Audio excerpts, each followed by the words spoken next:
everyone, this is Holly. In this video, I'll be making a flower-themed soap that I created as part of a collaboration with other soap makers here on YouTube. It's almost spring here in Tennessee, and this time of year always reminds me of farmhouses surrounded by pastures and flowers. I've had a landscape soap idea in mind for some time now, so I thought I'd try to use these ideas and inspiration to create my collaboration soap. I started by making a drawing, something really simple that I could hopefully make with soap. Just a field with scattered red and pink flowers, a farmhouse, and some trees. In the description box below, you'll find a hashtag that will take you to a list of videos from soap makers all over the world who are participating in this collaboration. Thank you so much to Renee Kramalis of Soaps for Love for organizing these collaborations and letting me be a part of this fun event. Be sure to check out the link below to Renee's channel to see her beautiful soaps. The first step was to make the soap for the house and tree embeds, so I began by mixing the colors. For the trees, I prepared a green oxide by mixing it with a little sunflower oil. It takes very little oxide to color soap, about 1/4 teaspoon per cup of soap, so I didn't need much. If you use too much, it can color the lather or even stain fabric. Normally for green, I would use a combination of French green clay and indigo infused oil. However, I really wanted a more vibrant green for this soap, so I decided to use oxide. I'll list a video up in the corner here and down below if you'd like to see how I use clay instead. For the roof and door of the house, I decided to use black walnut hull powder. I mixed about 1 teaspoon with some distilled water and stirred until it finally incorporated. I also mixed up a little activated charcoal and sunflower oil in case I wanted to darken any of the other colors.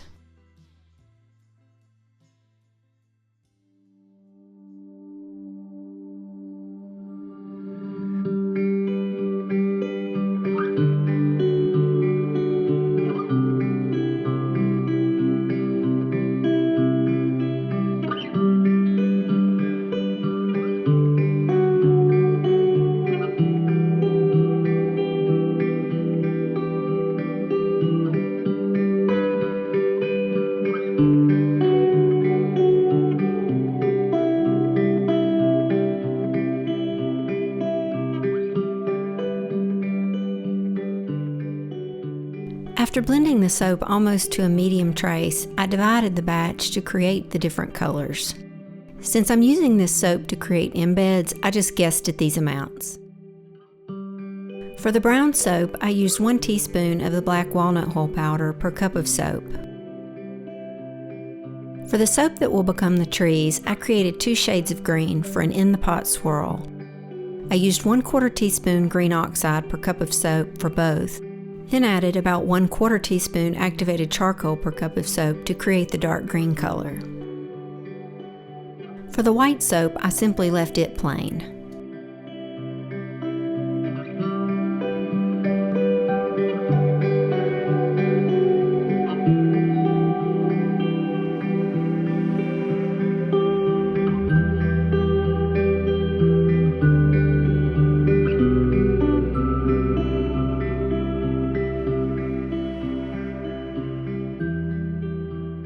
Up with extra soap, so I used some little silicone molds to create guest soaps.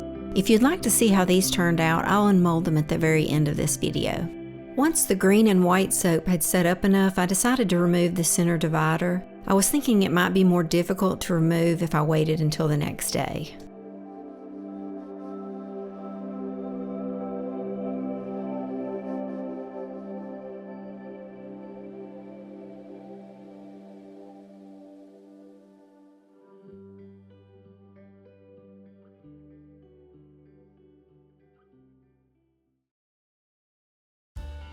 After unmolding the soap, I cut it into smaller pieces that were easier to handle. Then I just started trimming and forming each embed. I never waste any soap, so all these scraps will be used for other projects like a confetti soap or even to create a snowy sky like my Wonderland soap project. I used a knife to cut the depth for the door, then I dug out the area and smoothed it down using some pottery sculpting tools.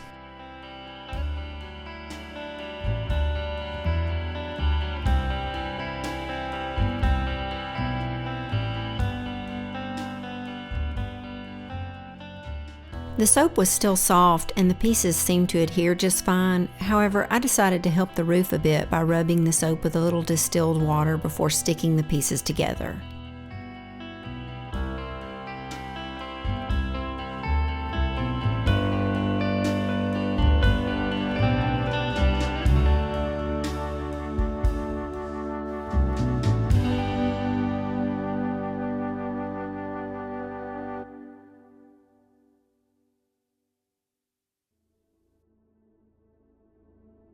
I wanted this soap to be tall and skinny in size, so I modified one of my molds by inserting a piece of wood along the side. At this point, I was ready to make the landscape soap and began by preparing the colorants. For the red and pink colors, I used mostly pink kale and clay, mixing about 3 teaspoons with distilled water. I also used orange lilac clay, mixing about 1 teaspoon with distilled water. I usually hydrate clays with water just so they're easy to blend into the soap and don't require a lot of stick blending to incorporate. For the different shades of green, I prepared more green oxide just like I did earlier in the video, mixing about 1 teaspoon with sunflower oil until dissolved. I divided my recipe into 2 parts. 1/3 for the bottom layer and 2/3 for the top layer. I began by making the bottom layer to create the field of flowers.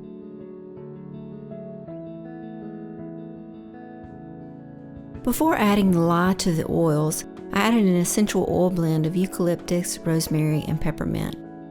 I sometimes add the fragrance first just so I don't forget it later.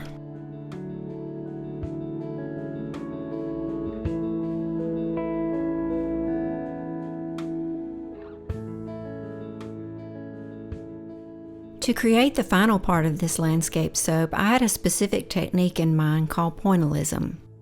I've wanted to try this technique ever since I watched a video by Soaping 101 where she adapted the Pointillism painting technique to soap making. If you'd like to learn more about this technique, I'll list the Soaping 101 video along with some others below. I divided the soap into 5 equal amounts plus 1 small cup and then started adding the colors.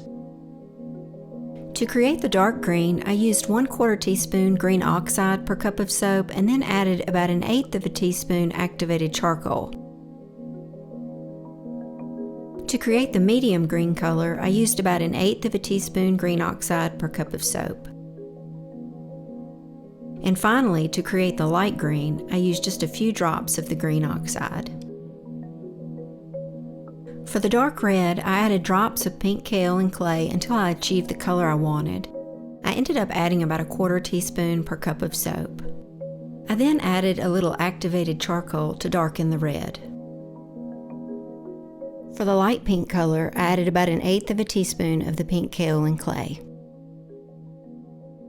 And finally, for the last shade of red, I added a few drops of the orange lilac clay plus some pink kale and clay to get a reddish orange color. For the Pointillism technique, I needed to be able to pour the soap in fine lines. Instead of using squeeze bottles like in the Soaping 101 video, I decided to go with flexible paper cups, which allow me to bend the rim like a spout.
I covered the soap and allowed it to set up for about an hour until it was firm enough to hold the embeds.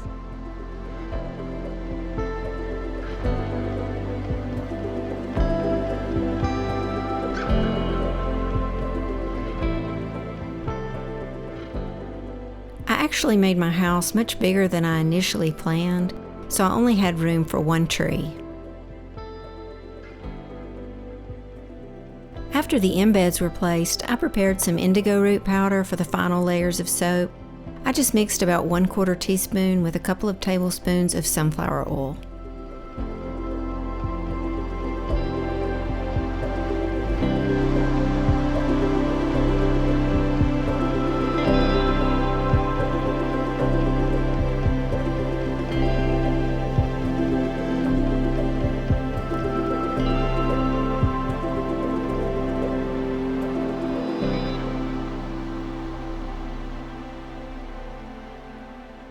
To create the sky and clouds, I separated the soap into 4 equal amounts, about 1 cup each.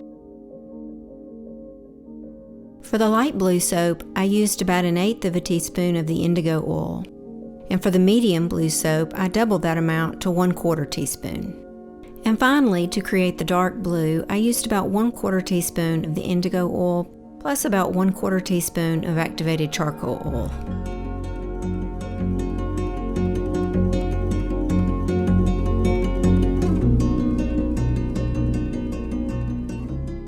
I started by pouring a layer of the light blue, then poured the darker blue and white into the light blue soap for an in-the-pot swirl. I was trying to create a blue gradient sky with white swirls for clouds.